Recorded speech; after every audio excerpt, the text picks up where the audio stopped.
네, 여론조사의 두 얼굴 시작하겠습니다. 여러분 지금 여론조사에 관해서 많은 사람들이 정말 궁금증과 그리고 정말 그럴 수 있을까라는 의문 그리고 또 하나 덧붙여서 믿을 수 없다라는 불신까지 지금 계속 일어나고 있는데요. 저 역시 여론조사를 별로 믿지 않았던 사람입니다. 왜냐면 전 전화를 받은 적이 없었으니까요. 그런데 이번에 계속 쏟아지는 제보들이요. 정말 여론조사가 나는 전화를 받은 적이 없다. 그리고 내가 전화를 받으면은 나이를 묻고 끊어버린다. 이런 이야기가 많이 있습니다. 자, 전문가시죠? 요즘 이 인터넷계의 왕자로 떠오르셨습니다. 안녕하세요. 예, 안녕하세요. 요즘 인기가 폭발입니다. 글쎄요. 그런데 네. 지난번에는 네. 여론조사를 설명하면서 좀 더 전문적인 용어를 썼더니 이해하기가 어렵다 이런 얘기도 들리거든요. 맞습니다. 그런데요.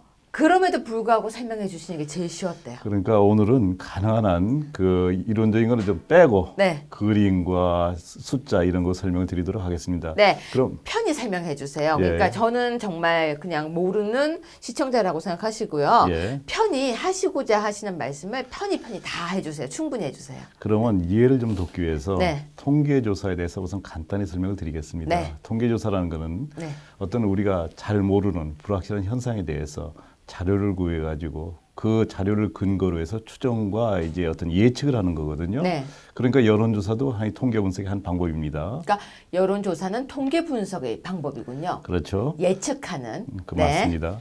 그런데 대부분의 경우에는 그 통계 분석을 하는 것밖에 할 수 없기 때문에 네.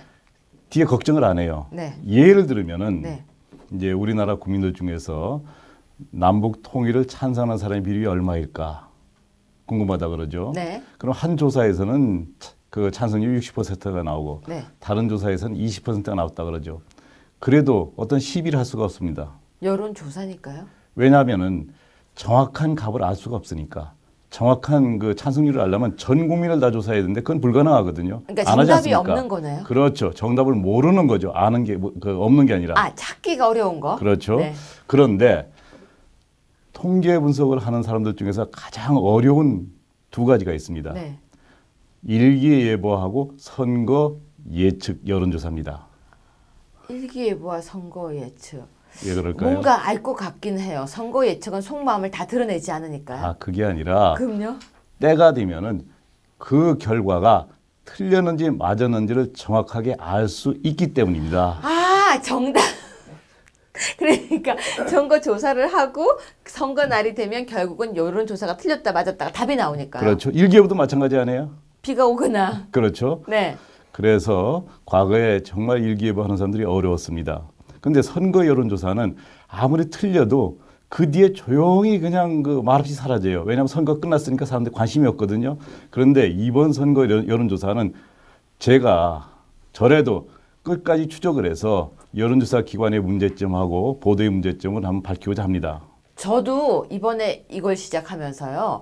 이번에 이 문제점을 지적해서 여기에 대한 어떤 개선이 있어야겠다라는 생각이 좀 사명감 같은 게 조금 들거든요. 예, 우리 네, 그게 들죠. 같이 해보죠. 같이 그래서 해봅시다. 우선은 쉽게 설명하기 위해서 지난해 4.13 총선에 대한 여론조사 결과를 하나 보여드리면서 설명드리고자 합니다. 바로 얼마 전이었네요. 작년 4월 13일이었죠. 그 총선이 있어서 국회의원 선거가 있었는데 이 그 표가 뭐냐면 바로 종로 지역에서 우리 그 당시엔 새누리당이었죠. 오세훈 후보하고 민주당의 정세균 후보에 대한 여론조사 결과입니다. 여기 어떻게 나와 있습니까? 오세훈 후보 지지율이 45.8%, 정세균 후보의 지지율이 28.5로 이렇게 발표됐거든요. 이쪽이 압승이네요. 그러면요, 이게 불과 한 20일 전에 그 조사된 건데요. 아마 이번 대선이 압축적으로 된다는 걸 보면은 대선에 있을 때 지금 상황과 거의 비슷하다고 볼 수도 있어요. 네, 이게 그런데 2016년 4월 13일 선거 전 한 20일 전 그렇죠. 조사. 네. 맞습니다. 그런데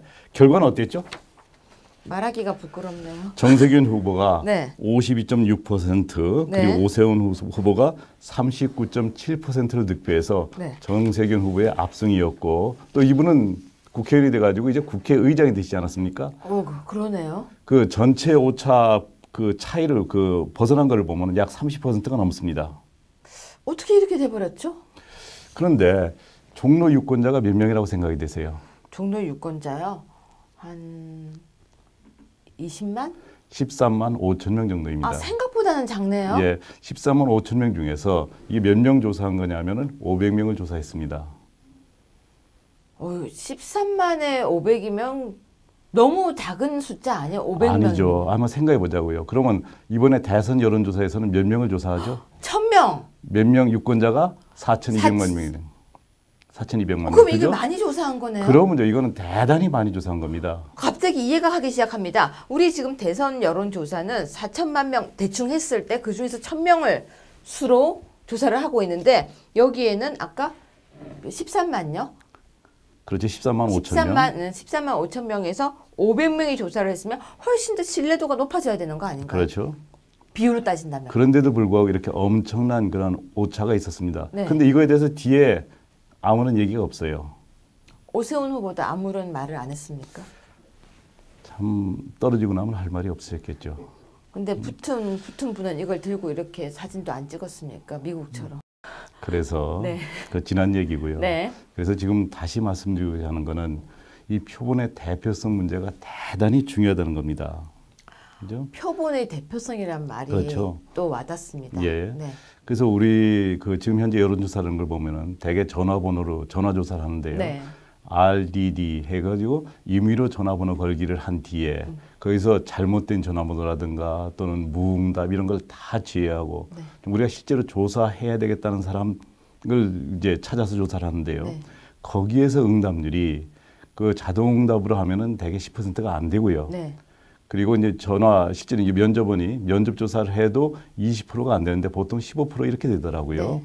자, 그렇다 할 때 최소한도 80%에서 90%의 그 사람들은 응답을 거부하고 있는 것이 현재 조사의 현실입니다. 그렇죠. 그렇죠? 네. 자, 그럼 우리가 생각해 보자고요. 지난번에 설명드렸는데 다시 드리겠습니다. 네. 자, 이제 10,000명, 이제 응답률을 10%를 놓고 보겠습니다. 네. 10,000명을 조사했는데 9,000명이 응답 거부를 하고 네. 1,000명이 응답을 했습니다. 네. 그 중에서 가장 응답률이 높은 후보가 한 40% 나오거든요. 그렇죠. 그러면 인원수로 하면 약 400명입니다. 네. 그런데 정말로 이거를 갖다 아주 정말 냉정하게 보면 어떻게 보면은 네. 그 400명은 1,000명 중에 400명이 아니라 10,000명 중에 400명이라고 볼 수 있습니다. 아, 전화를 계속 끊었으니까요. 그렇죠. 설문조사에 응하지 않고 끊어버렸으니까. 그럼요. 9,000명이 빠져나갔으니까요. 예. 네.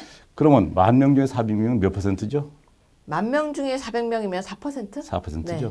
그렇게 얘기할 수도 있다라는 얘기입니다. 아, 그러니까 가정을 했을 때 예. 그러면 4%의 지지율이라고 할 수 있는 확률도 있다. 그렇죠. 네. 그럴 가능성도 있습니다. 더욱이 지금 이제 이번에 대선은 탄핵 정국에서 진행되고 있는 거 아닙니까? 네. 사실은 우리 보수 후보를 지지하는 분들은 많이 그 숨어 있습니다. 네. 미국의 같은 경우에도 그 샤이 트럼프라 그래서 트럼프를 지지하는 그 뭐 좀 약간 소득이 낮다든가 이런 네. 분들이 네. 나중에 이제 투표장 실제 나가가지고 전혀 그 여론조사와 다른 결과가 나왔지 않았어요? 우리나라도 분명히 지금 이제 샤이 보수가 존재하는데 네. 그럼 샤이 보수를 어느 정도 볼 것이냐 할 때에 지금 그 여론조사에 응답률을 보면 대충 우리가 그 샤이 보수의 비율을 예측할 수는 있습니다. 네. 어떻게 되냐면은 우리나라는 전통적으로 네. 많은 사회학자들이 그 보수, 진보, 중도를 대략 40%, 20% 비율로 보거든요. 네. 즉 중도하고 보수의 비율이 대략 60%가 된다 그럽니다. 그런데 최근에 선거 여론조사 결과를 발표된 걸 보면 잘 보세요.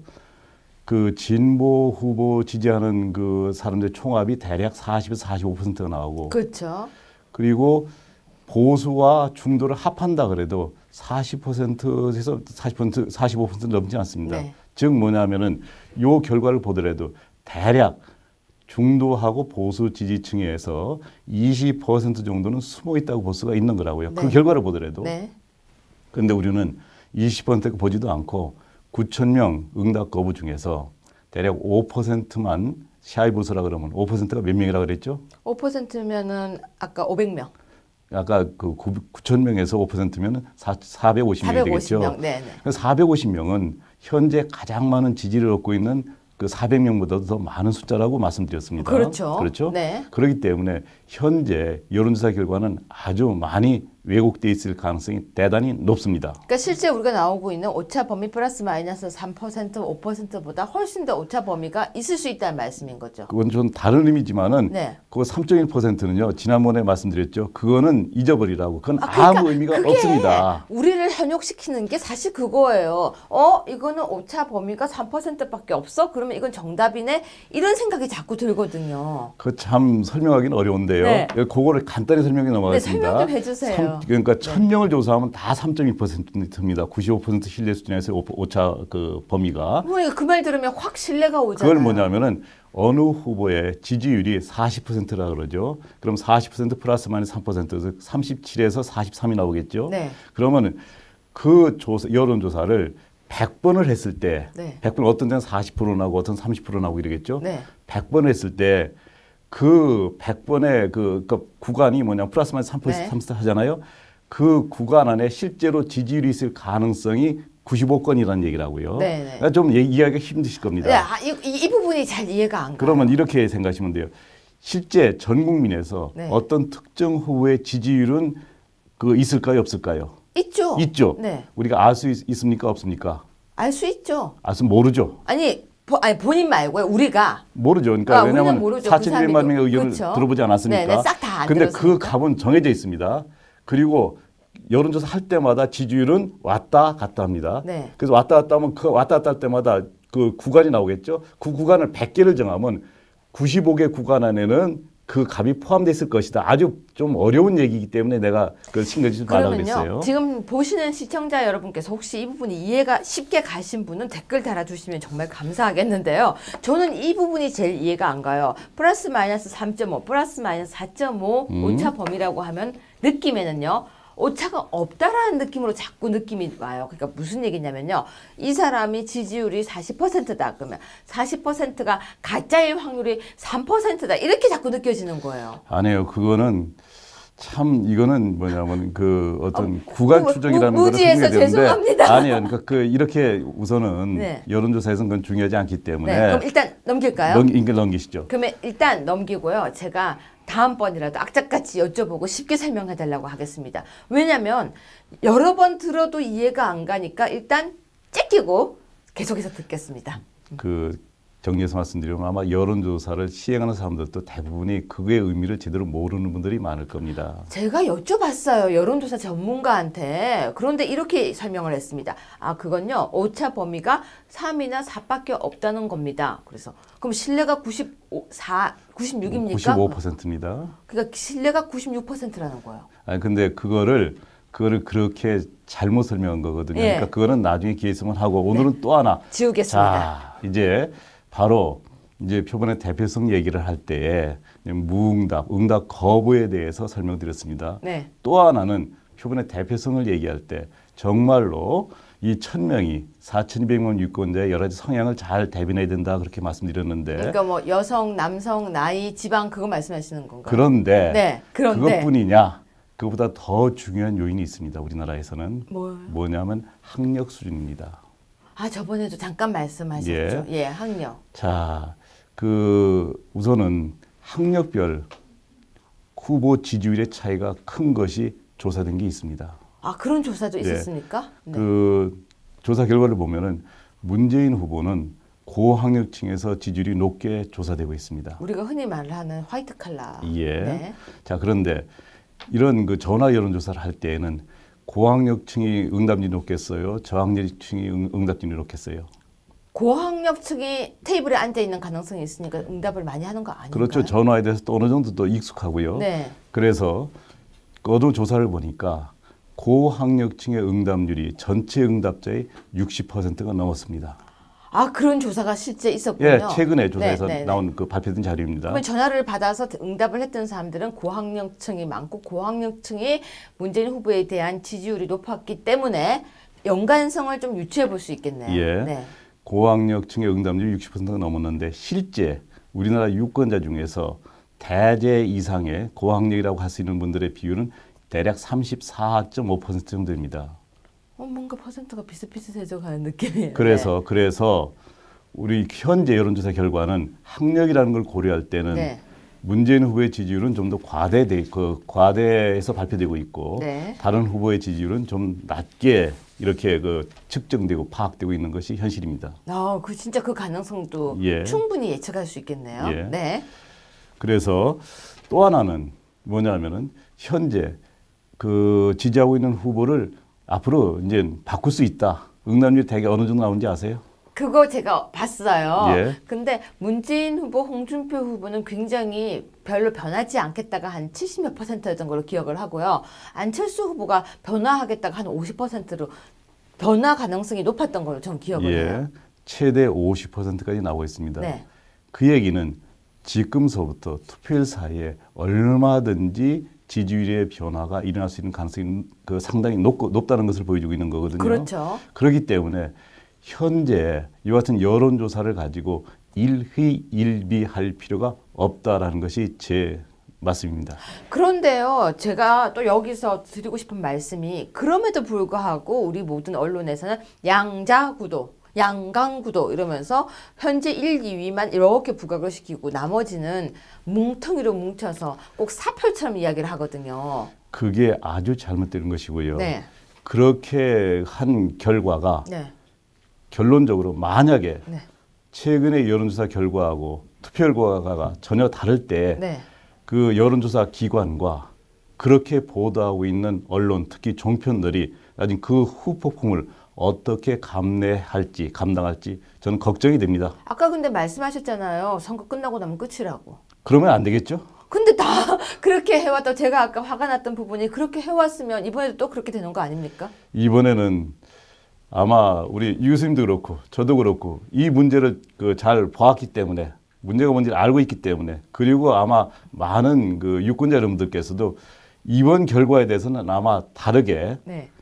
만약에 그런 결과가 나왔다 그러면은 여론조사 기관이라든가 종편에 대해서 어떤 책임을 묻는 그러한 일이 좀 심하게 얘기하면은 그 문제를 제기하는 촛불시위라든가 이런 것이 또 광화문에 있지 않을까 저는 우려가 됩니다. 저는요, 여기에 관련된 법이 이제 만들어져야 된다고 생각해요.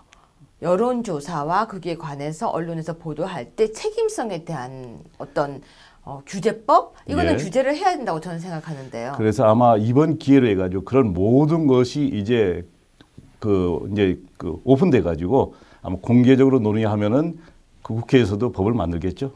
저는요, 요즘 나비 효과라는 얘기를 많이 생각합니다. 예. 저하고 총장님이 왠지 나비가 된 것 같아요. 우리가 지금은 이렇게 날개짓을 조그맣게 하고 있지만 많은 사람들이 보고 있습니다. 지금 인기가 최고예요. 이 영상이 계속 퍼나르고 있는데 오늘 영상은 더 쉽기 때문에 사람들이 문제점을 더 인식할 수 있을 거라고 저는 생각하고요. 그리고 저는 여론조사가 아니라 여론조장이라는 생각이 들었었어요. 약간 이렇게 여론을 구성해서 만들어가는, 여론을 구성하는 듯한 조사 같은 느낌이 좀 들었었어요. 요즘에는 그런 것이 보이기 때문에 전거의 입장에서 대단히 우려스럽고 네. 그렇기 때문에 어떤 여론조사 내부에 숨어 있는 네. 이러한 문제에 대해서 제가 좀 가능한 이해하기 쉽게 설명하고자 하는데 그래도 힘드시죠? 아니요. 오늘 좀 더 이해가 갔는데요. 그래도 이해가 안 가는 게 플러스 마이너스 3 그거거든요. 그거는 내일 설명 조금만 더 해주시면 안 돼요. 좀 쉽게 풀어서요.